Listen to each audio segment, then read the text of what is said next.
And అలాగే మనకి తదుపరి రాశి సింహరాశి. సో వారికి ఈ మాసంలో ఎలా ఉంటాయి ఫలితాలు? సింహరాశి వారికి మఘ నక్షత్రం 4 పాదాలు, పుబ్బ నక్షత్రం 4 పాదాలు, అట్లా ఉత్తరాక్షత్రం 3వ పాదం సింహరాశి. ఈ సింహరాశి వారికి జన్మంలో కుజకేతులు. జన్మలో కుజుడు ఉన్నాడు అని అంటే యాంత్రికాలు కానీ, యంత్ర పరికరాలతో కానీ, శస్త్ర పరికరాలతో కానీ దెబ్బలు తగిలే అవకాశం ఉంటుంది. అట్లనే పూర్వంగా ఇదివరకు దెబ్బలు తగిన చోటే మళ్ళీ నొప్పులు వచ్చే అవకాశం ఉంటుంది. కేతు అక్కడ ఉన్నాడు కాబట్టి జన్మంలో ఏదో కోల్పోయిన వ్యక్తిగా ఉండటము, మానసిక ఆనందాన్ని కోల్పోవడము, అట్లానే ఏదో ఒక వింతమైన ఆలోచనించడము, మైండ్ ఒక దగ్గర ఆలోచన ఇంకో దగ్గర ఉండటము. ఈ కేతు విచిత్రమైన ధోరణి ఉంటుంది. జ్ఞానాన్ని ఎంతవరకు ఇచ్చినా కూడా అంటే చింతనా భావన ఉండడం వల్ల ఒక దాని మీద ఏకాగ్రతగా చిత్తాన్ని నిలపలేకపోవటం లాంటివి జరిగే అవకాశం ఉంటుంది. రెండోది వీళ్ళు అనుకున్నది ఒకటి, అక్కడ అయ్యేది ఇంకొకటి. జన్మంలో కేతు ఉండటం వల్ల అందులో కుజకేతులో కలయిక ఇది రెండు ఉన్నాయి కాబట్టి జన్మంలో ఏది అనుకుంటారో అది అక్కడ కట్ అయిపోతుంటుంది. ఒక జాగ్రత్త ఉండడం అనేది మంచిది. సప్తమంలో రాహు అంటే మీరు ఒక మాట అంటే అది ఇంకో మాటగా మారటము, కమ్యూనికేషన్ గ్యాప్ రావటము, దానివల్ల కొన్ని అపార్థాలు లోన్ అవటము, ఈ ఎదుటి మనిషి ఏదైతే చెప్తున్నారో లెక్క చేయకపోవటము.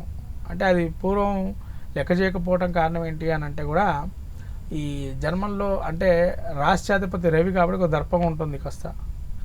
ఈ దర్పం ఉన్నప్పుడు చోట అహంకారం ఆటోమేటిక్గా పెరుగుతుంది. అది పెరిగినప్పుడు మనం ఏం చేయలేము. అది అహంకారం పెరిగినప్పుడు అంటే దర్పం తగ్గాలి అని అంటే అది సమయం వచ్చినప్పుడు తగ్గుతుంది. ఆ దర్పం అనేది సహజంగా వాళ్ళకి ఉంటుంది కాబట్టి ఆ లక్షణం ఉంటుంది కదా సింహరాశి వారికి. అది తగ్గడం అంత కష్టం. కానీ జన్మ సప్తమంలో రాహు ఉండడం వల్ల కొంత ఆలోచన ధోరణి ఏదైతే ఉంటుందో ఎదుటి మనిషికి అర్థం కాకపోతే ఇంకోసారి చెప్పడం మంచిది. అంతే తప్ప ఒకసారి చెప్పాం కదా అని మనం వదిలేయద్దు. రెచ్చగొట్టే స్వభావం ఎక్కువగా ఉంటుంది. ఫస్ట్ అది తగ్గించుకోవాలి. మనిషిని రెచ్చగొట్టడం వల్ల ఏమవుతుందని అంటే ఇబ్బందులు మళ్ళీ కేతు ఇక్కడ సప్తమంలో జన్మంలో ఉండడం వల్ల ఆ రిఫ్లెక్షన్ అంతా వాళ్ళ మీద పడుతుంది. అష్టమంలో శని ఉన్నాడు. ఆయుర్ధానికి ఎటువంటి లోటు లేదు. ఆయుర్ధాయం మంచిగా ఉంటుంది. కాకపోతే ఏంటంటే తలంచిన కార్యాలు కానీ కార్యక్రమాలు కానీ ఇబ్బందులు కలగటము, కొంత అనారోగ్యం కలగటము, ముఖ్యంగా కాళ్ళకు సంబంధించిన ఇబ్బందులు కలగటము, మోకాళ్ళు కానీ.